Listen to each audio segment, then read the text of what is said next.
السلام علیکم ناظرین، ذرا سچ سچ بتائیے گا، اگر افطاری کے دسترخوان پر پکوڑے نہ ہوں تو کیا آپ کو بھی لگتا ہے کہ افطاری ادھوری ہے؟ پاکستان میں تقریباً 90% گھروں میں رمضان کا مطلب ہی یہی ہے، کھجور، فروٹ چاٹ اور گرم گرم پکوڑے۔ لیکن سوال یہ ہے کہ کیا افطاری میں پکوڑے کھانا واقعی صحت کے لیے ٹھیک ہے یا ہم صرف روایت نبھا رہے ہیں؟ آج ہم اسی روایت، صحت اور حقیقت کی بات کریں گے، بالکل نیوٹرل انداز میں۔ پاکستان، بھارت اور برِ صغیر کے اکثر علاقوں میں پکوڑے افطاری کا لازمی حصہ بن چکے ہیں، لیکن روایت کہاں سے آئی؟ اصل میں برِ صغیر میں تلی ہوئی اشیاء کا رواج صدیوں پرانا ہے۔ شام کے وقت چائے کے ساتھ پکوڑے، سموسے اور دیگر فرائی آئٹمز کھانے کی روایت پہلے سے موجود تھی۔ جب رمضان میں افطار کا وقت آیا تو چونکہ پورا دن بھوک کے بعد گرم، خستہ اور ذائقے دار چیز فوراً تسکین دیتی ہے، تو پکوڑے آہستہ آہستہ افطار کا مستقل حصہ بن گئے۔ یہ مذہبی روایت نہیں ہے بلکہ ثقافتی روایت ہے۔ اسلام میں افطار سادہ رکھنے کی ترغیب دی گئی ہے، کھجور اور پانی سے آغاز اور پھر ہلکی غذا، لیکن ہم نے اس میں اپنی ثقافت شامل کر لی ہے۔ اب بات کرتے ہیں صحت کی۔ پورا دن روزہ رکھنے کے بعد جسم کا میٹابولزم سست ہو جاتا ہے، بلڈ شوگر کم سطح پر ہوتی ہے۔ ایسے میں اگر ہم فوراً زیادہ تلی ہوئی اور چکنائی والی چیز کھا لیں تو معدے پر اچانک بوجھ بڑھتا ہے، تیزابیت یعنی ایسیڈیٹی ہوتی ہے، بد ہضمی ہو سکتی ہے، سستی اور نیند آ سکتی ہے۔ بعض لوگوں کو گیس یا سینے میں جلن بھی ہوتی ہے، خاص طور پر اگر پکوڑے زیادہ آئل میں تلے گئے ہوں اور بار بار گرم کیے گئے تیل میں بنے ہوئے ہوں تو وہ زیادہ نقصان دہ ہو سکتے ہیں۔ لیکن اس کا مطلب یہ نہیں کہ پکوڑے زہر ہیں، اصل مسئلہ مقدار اور طریقہ ہے۔ اگر آپ افطار کھجور اور پانی سے شروع کریں، پھر ہلکا سا وقفہ دیں، پھر 2 یا 3 پکوڑے اعتدال میں کھائیں تو عام صحت مند شخص کے لیے کوئی بڑا مسئلہ نہیں ہوتا۔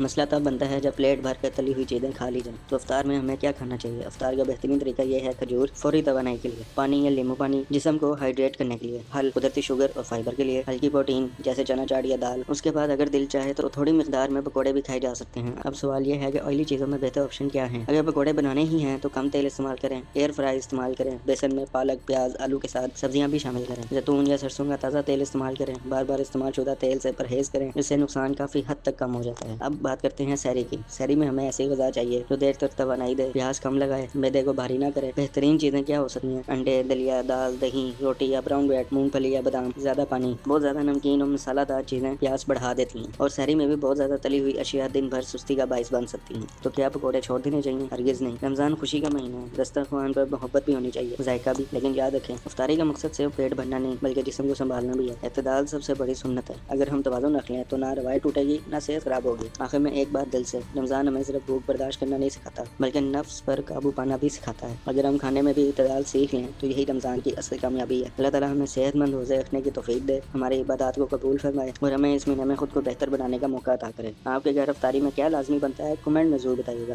شکریہ۔